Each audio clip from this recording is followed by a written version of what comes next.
I believe I can fly. I believe I can touch the sky. It's beautiful. Don't know the words. Nick, Hello, Steve. How you doing? I'm all right. How are you? I'm all right. Nice to be back in your flat Back in my flat. with the better acoustics of any location that we've I yet. think the best so far. Yeah. And now we're wired for vision. Oh my god! Yeah. We're like David Bowie. Pretty much. Sound and vision. Exactly. I know. I'm definitely gonna edit a little bit of sound and vision over the top at this point. Right. Everyone look at the camera now.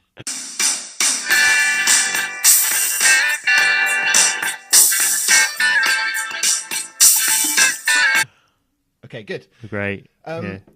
Right. I'm not sure that I like being able to see yourself.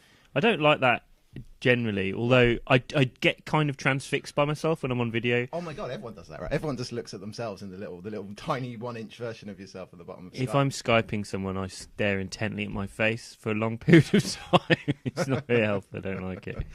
Yeah. But yeah. So, Nobel special. Is that what we're doing today? That's why this is why we got the picture. Is it? In honour of the Nobel. Well, why do we need a picture to do Nobel special? special? I just bought a camera and I want to play with it. Yeah, so I thought we'd do a special edition of the Science Shed as well as a normal one. Right, well, great. Do you think that's a good idea? Oh, we're doing two. I think we're doing two. Oh my we're going to god! put this out on top, but we can do what you like. Well, we might be using our gold. Oh god! Also, well, let's wait. Let's get on with it, shall we?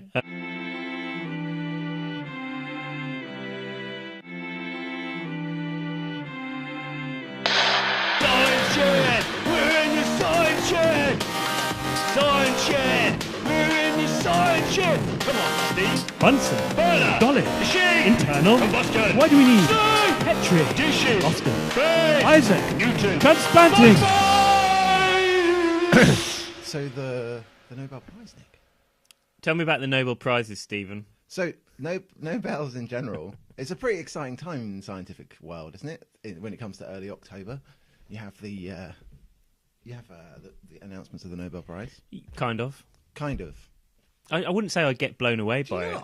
I put them on in the background. really. I get really excited Why do you get excited? because it's the time. Because that's the biggest time. That's the biggest event in the scientific calendar. I think it's like the Oscars of science. I like to think it's a bit better than the Oscars. Like, I don't like. I'm what not I bored. mean is the Oscars is the showcase. Oh yeah, the You're one making an event. analogy. Yeah. No, it is. I suppose it's like a chance for people. But I suppose the Oscars is when the Nobel is when they actually do the presentations. Yeah, of course, but the announcements. of Yeah, each yeah, one yeah, come. yeah. So maybe we should just so for anyone that doesn't know, a bit of background on the Nobel prizes. So there's 4 prizes: one for physiology and medicine, one for chemistry, and one for physics. And there's also one for so there's 5. Sorry, there's economics and there's peace. But we just don't listen. We don't care about the other ones. Economics. Yeah, No, we don't give a crap and about peace. that. Yeah, we just care about the science. one. Don't care about peace. No. No. just- It's less important. World peace. I think some people who was it? One too. That one of them is who's the guy that went crazy with vitamin C? Oh, it's Linus Pauling. Linus Pauling. He won a piece. And, He won and chemistry and and a peace. yeah, Yeah, he was a CND dude. Yeah. Well, maybe not CND, but he was against nuclear stuff. right. But then he also went mental with the vitamin C story. Yeah. Anyway, so there's 3 main science prizes, and the apocryphal story goes that Alfred Nobel's wife ran off with a mathematician, which is why there isn't one for maths. Oh, what a good joke. But there isn't one for maths, and it's supposed to be awarded for the biggest discovery in that field at that time. And it's all set up because Alfred Nobel, who, if anyone doesn't know, famously discovered the industrial process to make dynamite and became fabulously wealthy because of it, but didn't really like that his contribution to kind of human history was that it's just destructive in nature. So he set up the Nobel Foundation with all his cash. So you're saying that he felt bad because he'd invented dynamite? Yeah. He felt bad, so he thought, Yeah, well, I'm going to give why he something back. That's why he founded the Nobel Foundation, yeah. Oh, I didn't know that. Yeah. I thought he just was a benefactor and he didn't really have, like, No. It's because a guilt. So you say he had a guilt complex? He didn't want to be remembered for blowing shit up. Oh, he did a good job, though. But we now everyone but most people know that he was a dynamite dude. I don't know. Well, Maybe not. the I don't dynamite know. dude. Well, yeah. Anyway, so he left a load of cash, and now every year they announce the Nobel Prizes in those three areas, and they can be shared by up to 3 people. And the award is about 1 million kroner, I think, is that right? Or 700,000 kroner or something? I don't know. I think it's about $800,000 or $900,000. It's a load of cash, but I don't think anyone really cares about the cash. No, none of the scientists. Like, it's not. Although it does come with a cash prize. It's 10 million crowns, I think. Oh, maybe you're right. Yeah. Because the crown's about 10 to the pound. Okay, fair enough.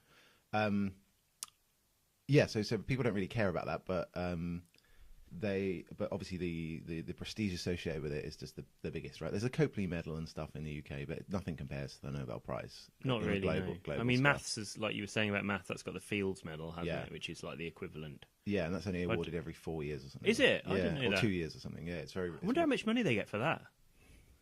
I don't know. The Templeton Prize, the one that's the religious one, that was set up with the express intention of giving more money than whatever Nobel was giving. Anyway. Interesting. Maybe we shouldn't get into religion. Anyway, so this week they normally announce them one after the other. They're normally about 11 o'clock in the morning for us in the UK, which means that quite often if someone from, say, the US wins a Nobel Prize, which is they're very prolific prize winners. I think they've won something like they're the biggest winners. I think they've won something in the region 250, and Britain is next and has won about 90 odd. Right.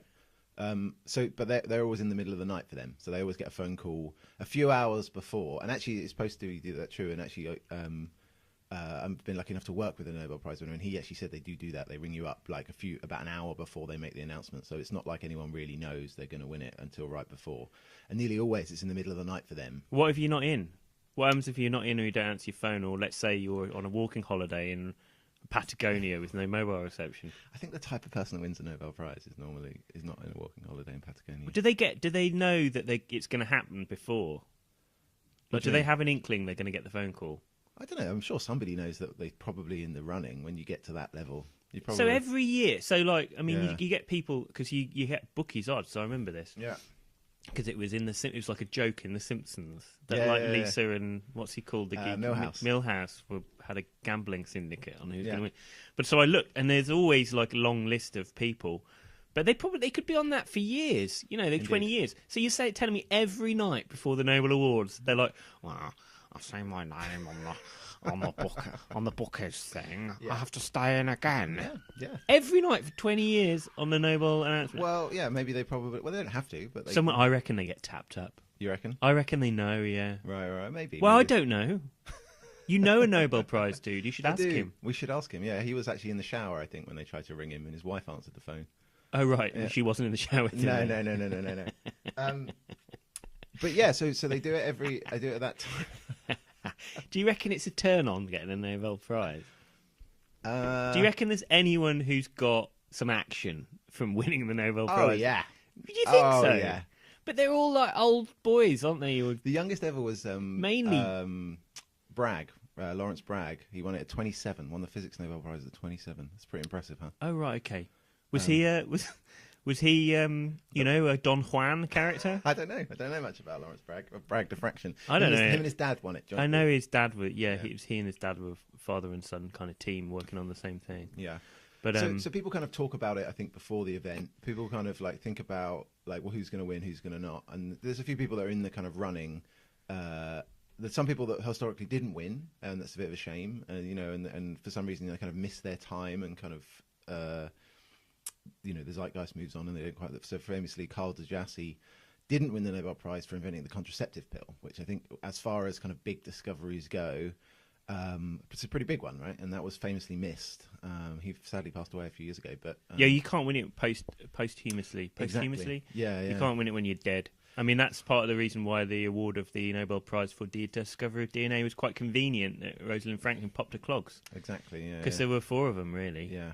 And I think more and more now you see these joint Nobel awards because science is becoming increasingly interdisciplinary, and working with other people is a fun way to do science. And I think that's kind of reflected in the fact that you rarely get one person that has one idea and does it, really well. I mean, you can argue that the whole notion of awarding it to a maximum of 3 people is a bit silly, really. Indeed. Because there's normally, I mean, One example is the discovery of insulin, right? Right. So it was discovered by Banting and Best. Got the Nobel Prize for it, but there was also a couple of other guys working with them. Collip, I forget the other guy's name. Aye! It wasn't just Banting! It was me, McLeod, as well! Get it, eh? Or I'll nut you! They hated each other. Really? The two guys, yeah. It was a big fight. Almost punchy fisticuffs in the lab. What, like you know, at the beginning of like a UFC thing where they do a standoff? I don't know what UFC is. Ultimate Fighting. You know, right. Like when the boxers come and they like stand in front of like really. I don't know. There was a guy. They were like holding. One of them was holding the other one up against the wall. Holy shit! Wow. But yeah, they really hated each other. There's a good book about it. It's worth reading. It's called The Discovery of Insulin. But there's the whole thing. You know, the DNA story. The whole Crick and Watson is quite intriguing with personal duels and things. Yeah, Discovery of Insulin 10 times worse. Oh, that sounds good. Real anger and fighting. Maybe and we should do a sub podcast on the discovery of insulin. But the point was, after they discovered it, when they awarded it, both of them said, "Oh, I have to share it with my colleague, such and such." So they made a point of sharing it with their colleagues who they worked on it with. And of course, there's some people that have won multiple Nobel Prizes. So we just spoke about Linus Pauling, but also Fred Sanger, famously. Marie Curie? Yeah. And that's pretty impressive. Should we call her Slodowski or something as well? Is that why? Because like everyone knows her as Marie Curie, right? Yeah, that's how I know. But the awards, you know, so in science there's these awards, fellowships for people to go and work over abroad, right? And it allows people to travel. Yeah, the Curie. They're called Curie-Slodowska fellowships. Oh, really? Yeah, which was her maiden name. Because, of course, she married Pierre Curie, later got his head run over by a cart. But yeah, so they obviously recognise it. Yeah. Okay. Good. So this year, so we start with the good one or the bad one? So so this year was the Nobel Prize in Chemistry went to Fraser Stoddart, Feringa, and what was the other guy's name? Should be Sauvage, right? For molecular machines. And what that is a molecular machine. Yeah, it kind of sounds a little bit like. It's like something from Tron. Yeah, it kind of sounds a little bit like the. So it's like Tron people. They go inside a computer. No, it's not like Tron people. No, and you know it's not. It kind of is. I mean, a human body is a machine, and it's small. If you shrink it into a computer, it becomes very small. Why are you being so facetious while I'm trying to find a picture of a nanoputian? Okay, so we spoke about before the nanoputians, right? Which I'll show the camera now, and we'll repost again so if anyone can see that. You can see the little dude. I don't like having these people here with us looking at us. Maybe. Hello. Yeah, so that is not what the Nobel Prize is about. So that was a silly paper that we spoke about before in a previous podcast about making anthropomorphized molecules, whereas this was actually using small organic.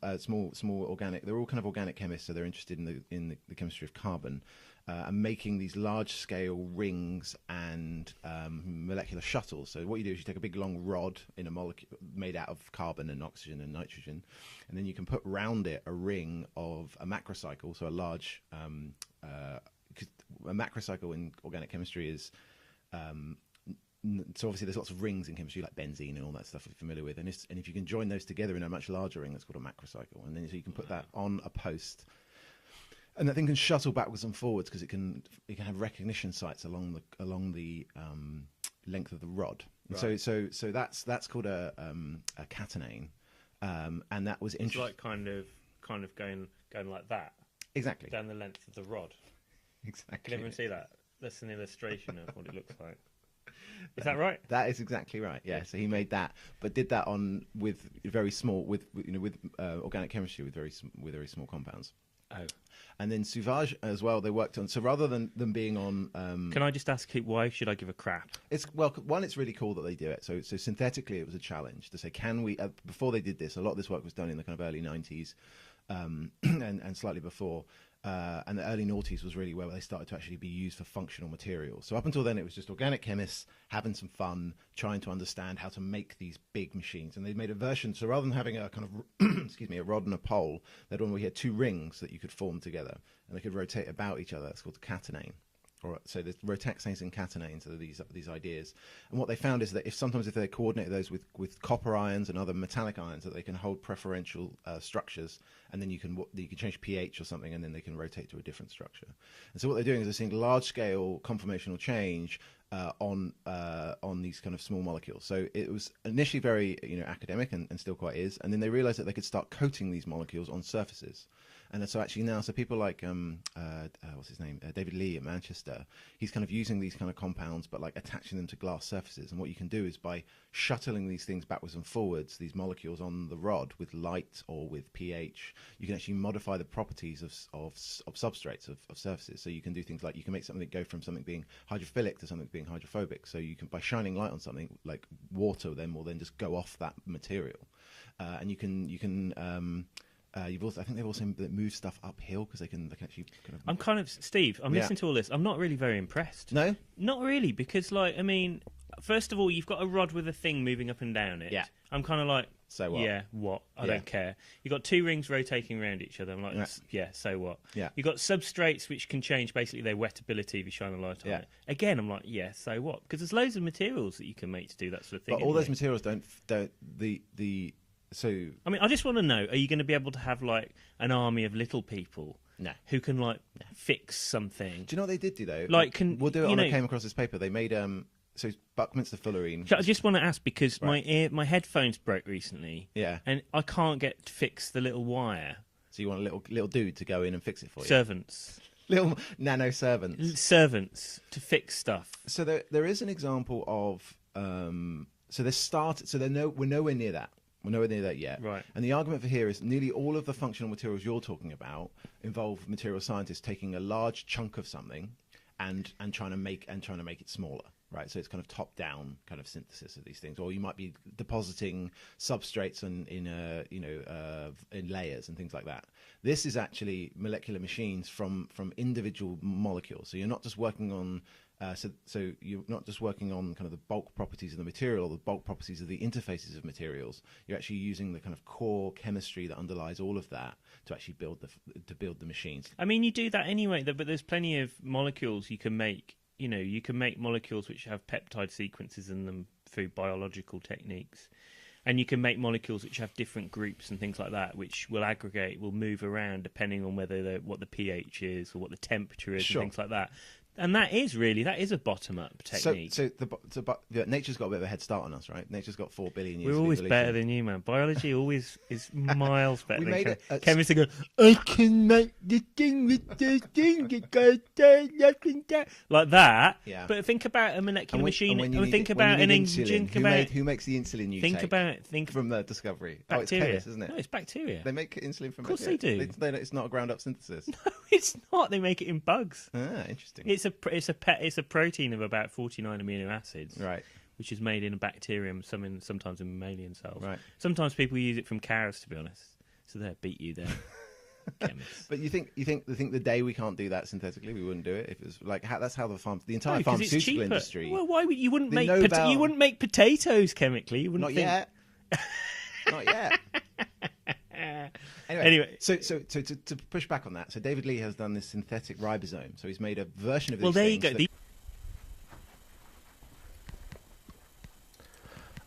Hi everyone.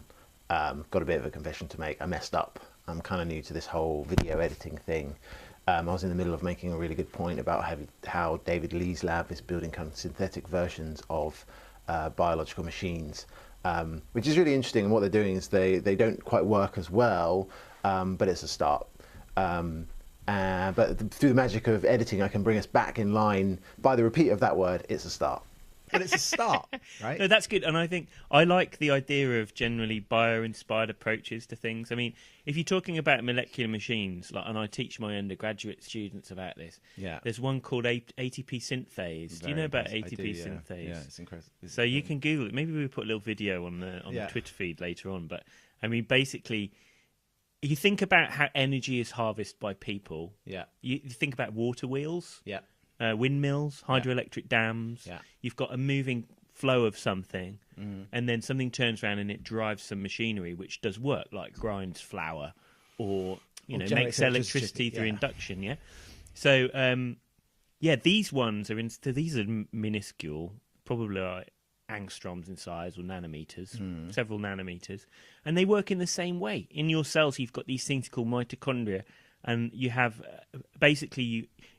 during the process of chomping up glucose, it's basically oxidizing glucose. Yeah. Lots of protons are hydrogen ions and moved like one side of a membrane. So you get loads of hydrogen on one side of a membrane and nothing on the other. And the membrane is impermeable to the hydrogen ions. But you've got lots of little holes in the membranes.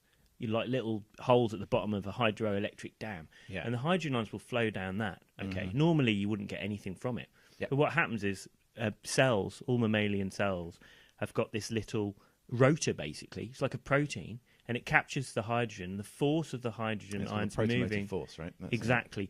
But it actually twists it round like a turbine. The whole thing turns around the turbine. And when it turns round, another length of protein sticking into a bunch more proteins nudges them, like shuffles them slightly, so it clunks around. It goes bloop, bloop, bloop, and as it goes bloop, it shoves together a phosphate and something called an ADP molecule, and it makes that makes an energetic bond basically, and that's a way of storing energy. So they float around in the cell, and if the cell needs to do some work, it chomps up its ATP. But it's all based on that molecular machine, which looks like a turbine. But it would be a little bit unfair to give nature the Nobel Prize every year, because they would win, wouldn't they? Of course they would. But they've had a big head start. They've had 4 billion years. Yeah, no, absolutely. We've been doing synthetic organic chemistry for about 200. I like that kind of philosophical question as well, because with all of the designs that nature's come up with, basically the way they've been designed is because the environment has selected the ones which are good at continuing to exist. That's how evolution works. Yeah, sure.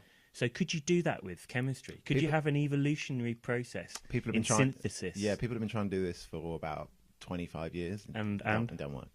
Like it's just really, basically synthesis is really hard, right? And so anybody that's tried to kind of make it combinatorial, like they do in, for instance, I don't know, protein crystallography or something like that, it just doesn't work. Like, and it's like, so what you really need is a human to sit down and think about it at the moment. And so actually what you're talking about, the ATP synthesis, I've got a book behind you on my bookshelf, which has got a picture of it in. So I'll take a picture of that and show it on there. Oh, yeah.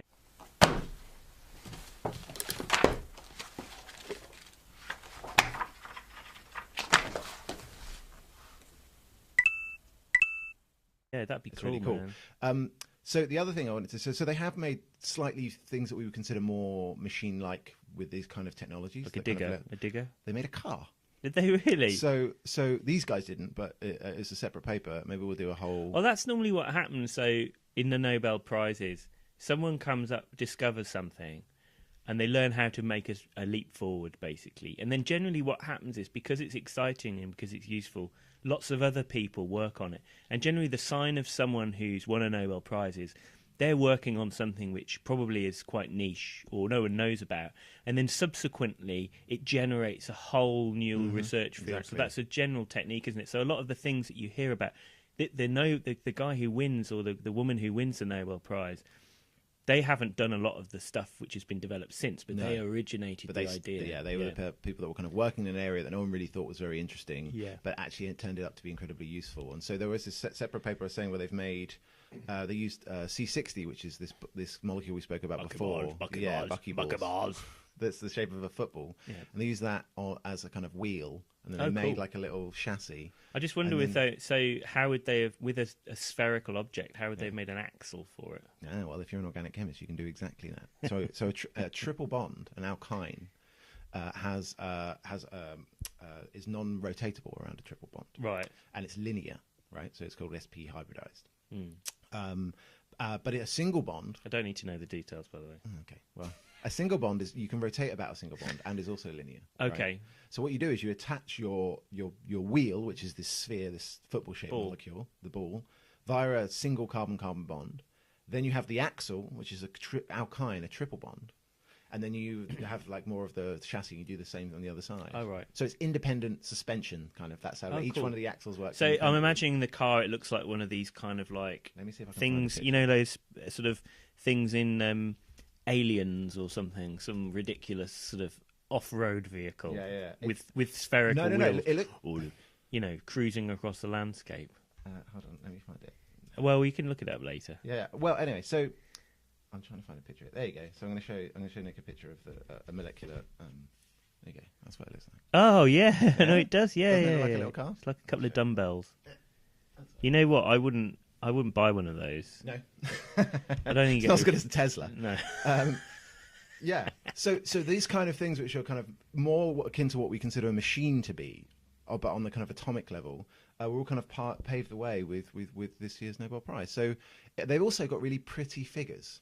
So whenever you see a paper from these groups, the figures always look really beautiful, and they're very kind of stylistic, and I actually quite like them. It kind of means that when you come across a paper from Fraser Stoddart, you go, oh, it's a Stoddart paper, just because he always draws his diagrams in a very kind of defined way, which is quite interesting. Anyway, so they won the prize for chemistry. So it's good, isn't it? Well done to them. Right. So do you want to do physics or do you want to do biology next? Well, the biology prize, I am, I don't know a great deal about this field of research. Right, which was awarded this year in autophagy. Autophagy, yeah. So what's autophagy, Nick? Oh, well, literally it means eating, self-eating. Right. So the guy who won the prize... Burger King or something. Well, if a burger ate itself, yeah, that would be autophagy. Right, or if you chewing your nails. That's autophagy. Yeah, okay. Yeah, bogies autophagy. Bogies are autophagy. Bit of finger, autophagy. Okay. Yeah, so cells... So this, I think that this field... Well, when you cut your finger and it bleeds a little bit and you put it in your mouth, will that be considered? Yeah. That's autophagy. Yeah, yeah. Sorry, carry on. I won't go into the territories that I was about to go into. But anyway, so, autophagy, people have sort of been talking about it since the 1950s. This guy who won it started working on it in the early 90s. And I think the main reason that it got awarded the prize was it's a process that's found to be relevant in like loads of different things. Right. So he was a guy working on yeast. Yeah. And what he worked out was, and people knew this before, that cells have little blobs inside them. Blobs? What's a blob? Well, you have in yeast you have things called vacuoles. Right. In cells you've got things called lysosomes. You also have vacuoles as well. I don't quite understand the terminology fully, but basically these little membrane-bound things, they have got enzymes which chomp proteins and all kinds of things up. The proteasome. And he noticed these other structures, which were he ultimately, I think they're called autophagosomes or something. They exist and they basically transport. They envelop. They sort of blob up. So a cell is a big bag full of nucleus and lots of other little organelles, but it's got this material called cytosol in it, which is kind of like a jellified matter. With kind of like the blood of a cell, kind of. A little bit, yeah. It's got all kinds of goodies floating around in there that get the cell moves around and stuff. So this thing forms and it envelops an area of the inside of the cell. Right. So an area of its cytoplasm. Yeah. And it lots of enzymes are in there and it just chomps up. It disposes. So why is this stuff. important? Is this important for diseases and things like that? Is it like when that goes wrong? I think it became really famous when people started thinking about cancer. Right. Which is, obviously something's relevant to human diseases. Yeah.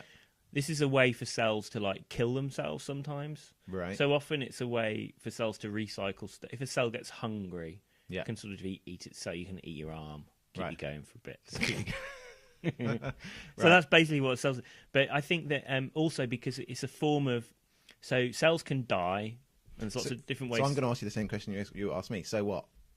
Well, I suppose if you know a bit more about how cells kill themselves and how that's controlled, right, and you know all of the little molecules which are involved in it, then if you've got cancer and you want to kill the cancer cells, you've got another way of killing them. Because you understand how absolutely. So in that case, it's doing it because it's trying to preserve itself. But you're saying if you could artificially control that, you add a chemical and you interfere with it, and if you can control that specifically in say cancer cells and not in human cells, and that's why it became more. I think that's why it became such a hot research topic, was because someone found that cancer cells were killed by interfering with one of the genes that this Japanese guy who won the Nobel Prize had discovered. Right. So that kind of started a whole field.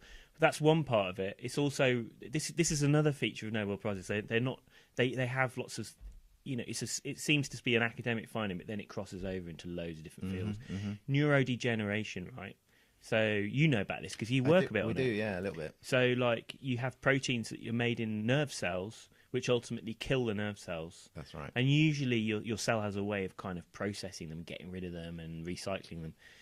that can go wrong. And that's build important in your generation because your nerve cells don't replenish themselves. Exactly. So once they're dead, they're so dead. if you get loads of crap building up in your cells and your autophagy is not working properly, then they build up and it kills the cell. So it's important to recycle proteins. So those are two examples of where it's become famous. So this guy, I don't know much about him. He was working in the early 90s. He's a yeast biologist. Right. He was working on yeast. Another good, this is another example, that guy, Paul Nurse, we talked about in an earlier podcast. He was a yeast biologist. So people quite often work with yeast because it's a kind of very tractable organism, and it's doesn't seem like it's very similar to us, but it shares a lot of the. So you mean easy to work with? It's easy to understand and work. Yeah. with. So there's a lot of genetic tools that work very well in yeast that have been developed, which means that we can use them as a model system for ourselves, I suppose. And I think actually what's weird is you don't really think about it, but yeast is actually much closer to us evolutionary wise than it is to bacteria. So the stuff that's making your bread actually shares a lot of the same proteins and pathways that actually we do. So yeah, self-eating.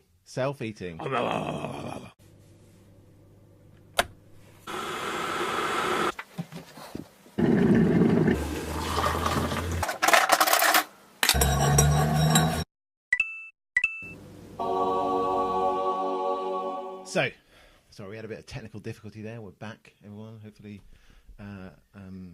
do I look fat in this? Oh my god, I need to lose some weight, Steve. I don't like the camera. Don't like the camera.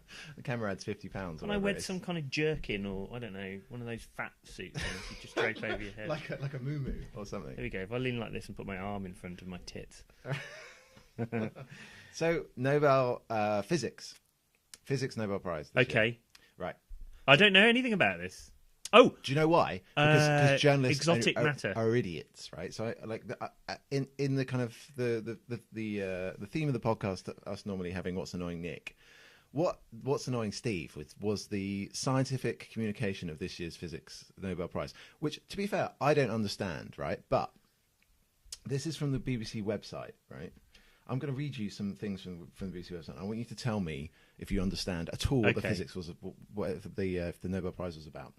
So it says, it starts off and says, the 2016 Nobel Prize of Physics has been awarded to 3 British-born scientists for the discoveries of strange forms of matter. They always whack in the British-born scientists, they love it, don't they? Yeah. Anyway, it said, talks about a little bit about it, and it says, all 3 researchers used maths to explain strange physical effects in rare states of matter, such as superconductors, superfluids, and thin magnetic films. I'm totally cool with that. That's good. I agree. It says, Kostelics and Thules focused on phenomena that arise in flat forms of matter on surfaces or inside extremely thin layers that can be considered two-dimensional. This contrasts with the 3 dimensions, brackets, length, width, and height, with which we all usually describe reality. Yeah, that's a little bit patronising. What does that even mean? I think everyone knows, what 2D and 3D are. Haldane also studied matter in the forms of threads, so thin they can be considered one-dimensional. What? Yeah. It doesn't make any sense. It doesn't make any sense. Yeah, but that type of physics doesn't make any sense. But I think it's a responsibility of scientific journalists just to try and there's no way. I've read that and said I've just done some maths. That's the only bit of information I've learned. Yeah, I know. From that. And these people have won the Nobel Prize. It's the most profound discovery of physics. Here's your chance, Steve. Then do a better job than the journalists. Maybe I will. Come on. Like I said, I don't know much about it. I've got to this point. So you're and slagging them off, and you don't know any. So angry about it. Well, why don't you read the source material? We'll have to have a second Nobel version, won't we? I find that this part of science is always totally impenetrable to normal people. It's the whole business of maths. It's but come on, the Higgs boson or something like that was awarded. Or that's. I mean, I'm not saying that's not easy. It's easy to understand. I'm not saying it's that, but they made an effort, right? They made there's a standard model of physics, and the Higgs boson is the particle that gives. Okay, I'll explain my understanding of Higgs boson. Right, you've got lots of tiny little particles.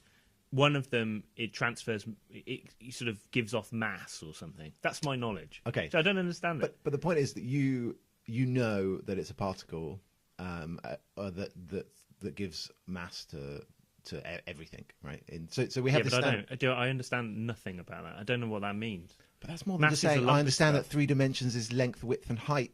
That's not a Nobel-worthy discovery, is it? I thought that they didn't have to explain what the definition of 3 dimensions was compared to. I think most people can grasp something that's got 2 dimensions and 3 dimensions. Yeah. So, and if not, you maybe should get some help. So, you know what? I was so annoyed that I didn't go any further, but I will. Let's do this again, and I'll look into it, and I'll try and explain. Maybe I'll just come back and go, it's really difficult. So basically, these guys are particle physicists, are they? No, theoreticians. So this is kind of a prize in maths, then. We were talking before about maths. Well, mathematicians would disagree. Because maths is totally esoteric when it comes... Like, if you read books about, what some of these mathematicians like Dirac did or Feynman did, you will not understand the mathematics, of course, of what they were doing without actually spending a lot of time. I mean, there's a famous quote, isn't there? I mean, one of the Nobel Prize winners says, well, if I could explain it in 5 minutes, it wouldn't be worthy of winning the Nobel Prize. That's Feynman. I think was that Feynman? Feynman, this guy was trying to tell him how a magnet works, and he was like, "It's like the only way I can tell you is by giving you a course in elementary physics." I think that's probably true for the thing there. But come on. But if I was a journalist, I'd acknowledge it. And just say it's really weird. I'd say this really level difficult. Of mathematics is incomprehensible to most people without a thorough knowledge of mathematics. Yeah. But they were comparing the different physics that affects things which have 3 dimensions as opposed to 2 but dimensions. It's not. I guarantee dimension. it's not. I guarantee it's not. They're just going. Isn't it weird how stuff that's really thin looks like 1 dimension? They weren't doing that. They weren't. I always get confused with these these kind of like they've got a name, origin questions or something. But like string theory, and they say, oh, there's 9 dimensions and there's strings. And they're all wrapped up. Think about it. And I'm like, well, hang on a minute. If a string's wrapped up, then it's still in 3 dimensions. It's just really small. So what the hell are you talking about? And you never understand it because you don't have a concept of that world without using maths. We can intuitively understand things moving in 3 dimensions. Indeed. But we can't imagine something moving in 8 dimensions. Yeah. I think the more you work in that, so a good analogy for things like this, for maths, I think, is language, right? So if you can't speak a language, it seems impenetrable to when you hear someone speaking Chinese or something, right? And also if you don't speak a language a lot, you kind of lose the kind of nuances. And actually, if you wanted to read Shakespeare, although you could translate it into another language, you're probably not going to pick up on all those nuances unless you kind of learn to read English on some level. And the same is true with Confucius, the other way around. And I think maths is really, think of it very much as a different language. And the reason that most people don't understand it, even though it underpins so much, it's because we're not trained. I think that analogy holds, but only up to a point. Because I think that things like language, it's understanding things in our everyday lives. And you can kind of intuitively understand a lot of things without language. It just takes you much longer. Like, I mean, you could say, well, you can and you can't, right? Because, I mean, yeah, it's a separate you can argument. You can move objects around, and you can almost explain a sentence by sort of using objects. Yeah. Do you know what I mean? Like a mime artist. Yeah, but explain compassion. By moving stuff around. No, you could understand compassion by observing. Monkeys will understand compassion. In a sort of, if someone's looking after someone else, you would look at it and it would convey meaning to you. Maybe. But I understand. Anyway, the analogy is true up to a point. That's all that I was saying. So before you just shit all over my analogy, I love shitting all over your stuff. Normally, you get more angry. Yeah, that's true. But I'm angry about physics. So tell me what they did. So I don't know. So none of us know. None of us know. There you go, listeners. There's our distillation of the week's science news. In a happy, easy to digest format. What better way to finish the Nobel special than saying, actually, we don't really understand it very much. It's quite complicated. Oh man, maybe we shouldn't have done physics. I think last. I know more about the Peace Prize. Yeah. Well, so that's it. I think that's it for the Nobel edition. Hope everyone liked it. If people like to see us and my flat. Yeah, great. And maybe we'll do this again. If you like it, subscribe now on YouTube, which is where this will be. Yeah. If you don't like it, just unfriend us. Stop following Also, us. We'll put... everyone does this on YouTube links, so I want to do it. We'll put little links to the SoundCloud links and our Twitter feed so people can find us and follow us there. Oh, I think that annoys me, Steve. Really? You don't like that? Got a little bit of paper. That. No, there'll be a little link on the bottom. Oh, use technology to do it? Yeah, exactly. Oh, right. We could just write it on this piece of paper and hold it. You could. Just go like that. It's got nothing on it at the moment. That's some science I did the other day. Those scrawlings were something I was trying. There you go. That's going to be a future Nobel Prize, and you saw it here first. I might have some more. Look, there's more. Look more. Look at that. Look at that. It's just really pushing back the frontiers of human knowledge. And they saw it all here first on the Science Shed. Thanks for telling me about the Nobel Prize in Physics. No problem.